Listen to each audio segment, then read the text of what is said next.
I think one of the most eye-opening, exceptional moments in your life will be that time when you travel to the distant shores of the world, meeting people that you have never met before, living with people in the way they live, and not only enjoying or wondering how they live, but reflecting on the lessons you can learn from them and looking at how you live your life.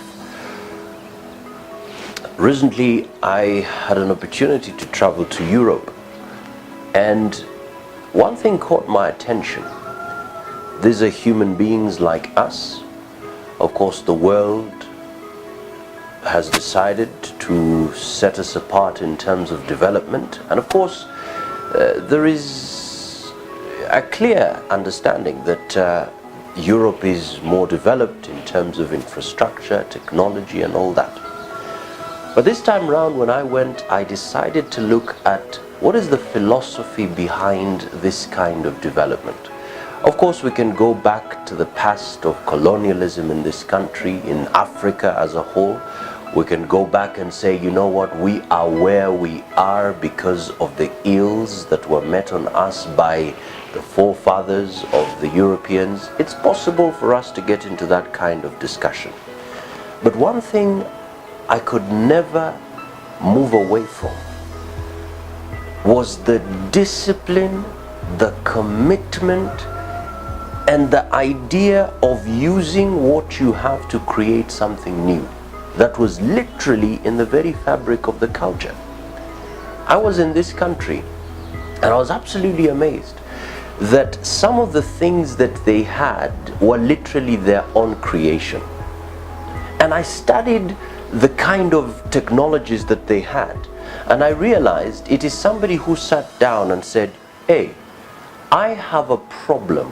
What do I have, and how can I use that which I have to solve that problem? And boom, they created something.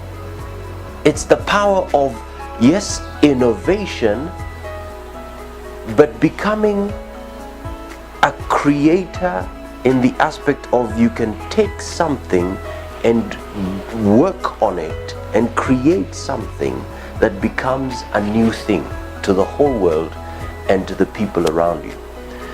Another thing I learned was that the young people, as they grow through the culture, through the system, they have to go through military training. Now, I asked myself, okay, military training, what does it entail? Is it about just getting a gun? And no. They told me for 26 weeks, all the participants are taught order. Order. For 26 weeks, I was amazed. Then I realized the whole statement about Africans being taken to Europe to stay there, probably in a couple of weeks, Europe will turn into Africa, second Africa, began to make sense. That if we are not taught order, even if we are brought the newest machine, we will still destroy it. So I told myself, I want to train myself on how to sit down, look at what I have and create something from that which I have to solve my own problems. And secondly, I want to push myself in the life that is based on order. Order. So that whatever gifts, whatever rewards I get, I'm able to manage up to the very end.